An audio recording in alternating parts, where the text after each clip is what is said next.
अज़ीज़ तलबा तलबात, पिछली वीडियो में हमने डायरेक्ट इनडायरेक्ट के कुछ फ़िक्रे किए थे।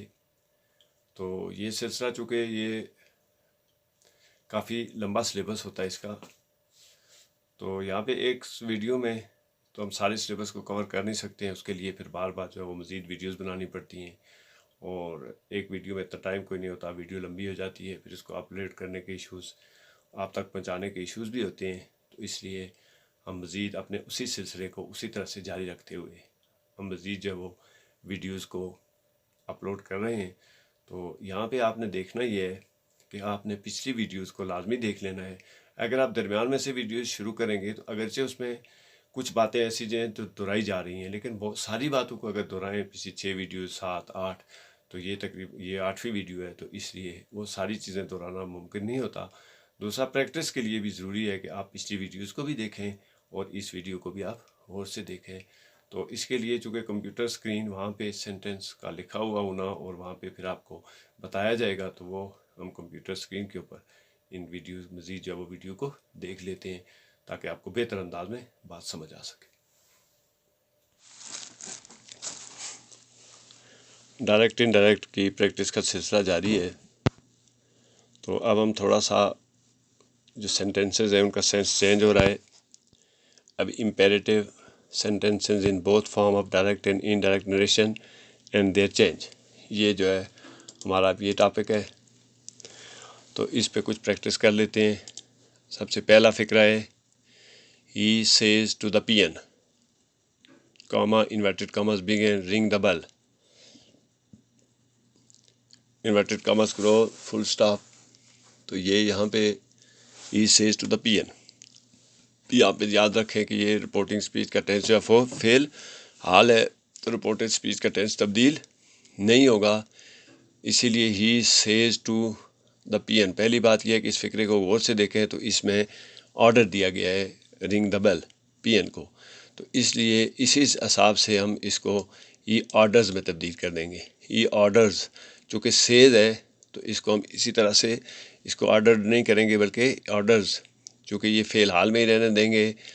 ही orders the peon to ring the bell, ठीक है, रिंग द बेल को टू रिंग द बेल, ये हो गया इनडायरेक्ट का फ़िक्रा। इसके बाद इसी फ़िक्रे को दोबारा लिखा गया है और यहाँ पे ये आपको समझाने के लिए एक ही तरह के फ़िक्रे जो हैं वो दो मुख्तलिफ टेंसेस में यानी मुख्तलिफ रिपोर्टिंग स्पीच में इनको लिखा गया है ताकि आपको इनकी स्ट्रक्चर को समझने और इनके रूल्स को समझने में मदद मिले। तो यहाँ पे था, ये देखें, ही से टू द पीएन और ये बन गया he said to the peon ring the bell, और यहाँ पे ही ऑर्डर्ड, ये देखें से ऑर्डर्स था तो ही सेड का बन गया he ordered the peon to ring the bell, ये इनडायरेक्ट का फ़िक्रा है।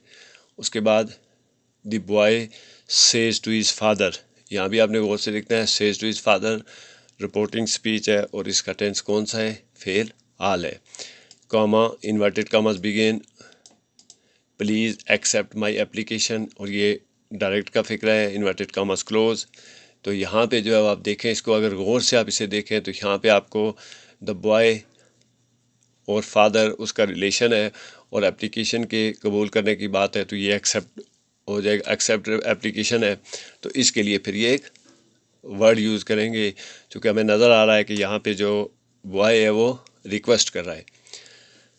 The boy requests, the boy requests, देखें बॉय सेज है, बॉयज़ रिक्वेस्ट हिज फादर कॉमे हट गए हैं। और अब यहाँ पे देखें इन जो इम्पेरेटिव हैं उनमें दैट की जगह टू का यूज़ हो रहा है, टू एक्सेप्ट हिज एप्लीकेशन, ये इनडायरेक्ट का फ़िक्र है। तो ये आपने याद रखना है। ये चूँकि रिपोर्टिंग स्पीच फ़ेल हाल में हो तो कैसे चेंज होता है, रिपोर्टिंग स्पीच जब वो फेल माजी में हो तो कैसे तब्दील होता है। मज़ीद इसे देख लेते हैं। The father says to me, comma और इन्वर्टेड कॉमास बिगेन, ये बी रेगुलर, ये फादर और ये सेज टू मी। तो यहाँ पे अगर इस सेंस को, इस फ़िक्रे को गौर से देखें तो हमें नज़र आता है कि यहाँ पे जो है वो हमें नसीहत की जा रही है कि हम रेगुलर रहें। इसलिए हम ही द फादर सेज को एडवाइजेज बन जाएगा, द फादर एडवाइजेज, ठीक, advises me to be regular, ये इनडायरेक्ट का फ़िक्रा है। और यहाँ पे सेज से क्या बन गया, एडवाइजेस। अब इसी फिक्रे को फेल माजी में लिखा गया है, my father said to me, my father said to me, comma inverted commas begin, और वी बी रेगुलर। देखिए ये बी रेगुलर ऊपर भी था, बी रेगुलर दोबारा यहाँ पर भी है, लेकिन यहाँ पे सिर्फ रिपोर्टिंग स्पीच का जो टेंस है वो तब्दील हो गया है। The father said to me, तो यहाँ सेज था तो बन गया एडवाइजेज, और the father, my father advised me, my father advised me. इसको गौर से देखें तो E D third form of verb इस्तेमाल हुई है, मी टू बी रेगुलर, और ये यहाँ पे दैट की जगह कॉमे हटा के टू लगा है, और ये इनडायरेक्ट का फिक्र है। उसके बाद he says to his master, he says to his master forgive me sir. ये यहाँ पे इसको अगर गौर से आप देखें, इसको, इस फिक्रे को अगर गौर से देखें तो आपको यहाँ पे जो है वो यानी एक रिक्वेस्ट का, मास्टर मालिक है और जो वो है उसको रिक्वेस्ट कर रहा है माँ, तो इसलिए यहाँ पे बैग्स, बैग्स का मतलब भी ये रिक्वेस्ट में आता है और रिक्वेस्ट का ही सेंस होता है। He begs to his master to forgive him, to forgive him, ये सेज है, ही सेज है, यहाँ पे ही सेज है, तो इससे जो है वो ही बैग्स बन गया है। अगर अब अगले फिक्रे में जब यहाँ पे सेड आएगा तो यहाँ पे आपने देखना है कैसे तब्दीली आती है। तो ये जो है जो फेल हाल है उसकी रिपोर्टिंग स्पीच है, फॉरगिव मी कॉमा सर, तो उसकी begs to his master to forgive him. उसके बाद he said to his master, ये अगला फिक्रा है, और इसे गौर से देखें तो यहाँ पे जो है वो सेज की जगह सेड आ गया है, तो रिपोर्टिंग स्पीच का टेंस कौन सा हो गया है, रिपोर्टिंग स्पीच का टेंस हो गया फिल माजी, और ये comma inverted commas begin forgive me sir. अब इस फिक्रे में कोई फ़र्क नहीं है, सिर्फ इतना है कि रिपोर्टिंग स्पीच का जो टेंस है वो तब्दील हुआ है, तो ही बैग्स से ही बैग्ड। यहाँ पे सेड टू हिज मास्टर का बैग्ड बन गया है, सेज से था begs, he begged his master to forgive him, ये इनडायरेक्ट का फिक्रा है। इसके बाद he says to his servant do not sit here, ये यहाँ से गौर से देखिए ये सेज है सबसे पहले, ये फेल हाल है और रिपोर्टिंग स्पीच फेल हाल में है, कॉमे हटा के यहाँ पे टू लगता है, इम्पेरेटिव सेंटेंसेस हैं इनमें टू लगता है दैट की जगह। तो ये मुख्तलिफ जगह पे जो है वो, वैसे तो जनरल रूल जो है वो कॉमाज हटा के दैट लगाते हैं, लेकिन ये general rule with few exceptions है, यानी कुछ जगह ऐसी हैं जहाँ पे ये वाला रूल इसी तरह से एप्लीकेबल नहीं होता है। तो इसको जो वो टू के साथ, इफ़ के साथ, ये मुख्तलिफ़ फ़िक्रों में आपने देखा होगा कि मुख्तलिफ़ जगह पे मुख्तलिफ़ अल्फाज यूज़ हुए हैं। तो ये यहाँ पे देखा गया तो वो अपने जो सर्वेंट है उसको मना कर रहा है कि यहाँ मत बैठो, तो इसलिए यहाँ पे आ गया he forbids his servant to sit there. ठीक है, अब नॉट टू सिट देयर को फॉरबिड जब लग गया है तो दोबारा फिर नॉट लगाने की ज़रूरत नहीं होती, ये नेगेटिव सेंस में आ गया है और डू नॉट भी नेगेटिव सेंस है, तो इसलिए इसको जब वो नॉट लगाने की ज़रूरत नहीं है। फॉरबिड्स का मतलब नॉट ही होता है, यानी किसी काम को करने से मना करना कि वह ऐसा ना करे।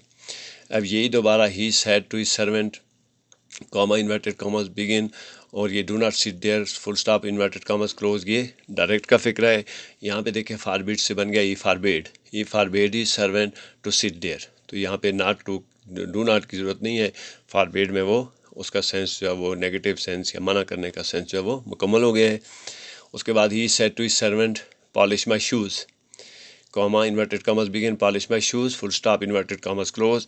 ये इन्वर्टेड कॉमाज और कॉमाज हमें ये बताते हैं कि ये डायरेक्ट का फिक्र है, डायरेक्ट नरेशन है, और हम इसको जो है वो इनडायरेक्ट नरेशन में कैसे चेंज करेंगे। उसके लिए सेड है तो he said to his servant, he ordered his servant, चूँकि वो पॉलिश माई शूज़ जो है इसमें हुक्म देने का आंसर है, तो इसलिए हम इसको he ordered his servant to polish his shoes, यहाँ पे पॉलिश देखें माई शूज़ है तो टू पॉलिश हिज शूज़, यानी मालिक जो है वो उसके जूते पॉलिश करने के लिए कह रहा है। तो इस सेंस में जो रिपोर्टिंग स्पीच का सेंस है उसके मुताबिक माई को हीज में तब्दील कर दिया गया है, तो he orders his servant to polish his shoes. उसके बाद the father said to me comma inverted commas begin obey your elders comma inverted commas close. यहाँ पे अगर देखें तो ये चूँकि फादर सेड टू, तो फादर की कही हुई बात जो है वो ऑर्डर हो सकती है, वो रिक्वेस्ट नहीं होती, तो इसलिए यहाँ पे देखें द फादर ऑर्डर्ड मी, चूँकि माँ बाप का कही हुई कोई भी बात जो है वो हुक्म का दर्जा रखती है, इसलिए यहाँ पे ordered me to obey my elders. इसके बाद he said to his son do not walk in the sun. ठीक, तो ये यहाँ पे जो है वो he said to his son, ये भी जो है वो सन से मीन्स फादर है, तो फादर की कही हुई बात जो है वो पीछे ऑर्डर था, तो यहाँ पे जो है वो क्या हो सकती है, नसीहत हो सकती है कि do not walk in the sun. He advise, said to से advised his son not to walk in the sun, not to walk, do not का क्या बन गया, नॉट टू वॉक। पीछे फॉरबिड में नॉट की ज़रूरत नहीं थी, लेकिन यहाँ पे जो है वो एडवाइज में जो है वो नॉट की ज़रूरत है, तो not to walk in the sun, ये इनडायरेक्ट का फिक्र है। उसके बाद he said to me comma inverted commas give me your book full stop inverted commas close, ये डायरेक्ट का फिक्र है। तो यहाँ पे अगर हम देखें तो ये चूँकि किताब किसी से लेने के लिए रिक्वेस्ट की जा सकती है, उसको ऑर्डर नहीं दिया जा सकता, इसीलिए सेंस में she requested me to give him my book, ये देखें गिव मी यूर बुक, ठीक है। तो ये यूर बुक से माई बुक हो गया है, सेड टू मी है, तो रिपोर्टिंग स्पीच के सेंस के साथ जो है वो ये तब्दीली आती है, तो यूर से माई हो गया है, और मी जो है वो गिव मी, ये जो मी है ये गिव हिम, तो बल्कि ये गिव हिम भी नहीं है, उसकी वजह ये है कि ये चूँकि शी है, तो इसलिए यहाँ पे जो होगा गिव हर माई बुक, ये इनडायरेक्ट का फिक्र है। उसके बाद he said to the clerk check the register, direct का है, तो ये ऑर्डर है, ही ऑर्डर्स सेड टू, और ये ऑर्डर्स नहीं है बल्कि ये ऑर्डर्ड है, ये ऑर्डर्ड है, यहाँ पे ऑर्डर्स नहीं होगा बल्कि ऑर्डर्ड है। He order the clerk to check the register, चूँकि सेड है तो ऑर्डर्स नहीं हो सकता, अगर फेल आल हो तो फिर उसी के मुताबिक फेल आल में तब्दील होता है, लेकिन ये है ही फेल माजी, तो इसकी सेकंड फॉर्म जो है वो order clerk to check the register indirect है। और he said to me sit quietly, ये डायरेक्ट का फिक्र है, तो ये भी यहाँ पे जो है वो he ordered me to sit quietly, और ये जो है वो इनडायरेक्ट का फिक्र है। तो उम्मीद है कि इन फ़िक्रों को समझने में आपको जो है वो थोड़ा सा सेंस आपका, और इसको कैसे को बनाना है वो क्लियर हो गया होगा। तो मज़ीद जो है वो हम इस सिलसिले को आइंदा जारी रखेंगे, लेकिन आप इन वीडियोज़ को गौर से देखें और कोशिश करें कि इनके मुताबिक मज़ीद फ़िक्रे उनको बनाएं, ताकि आपको बेहतर अंदाज में इनका स्ट्रक्चर इनके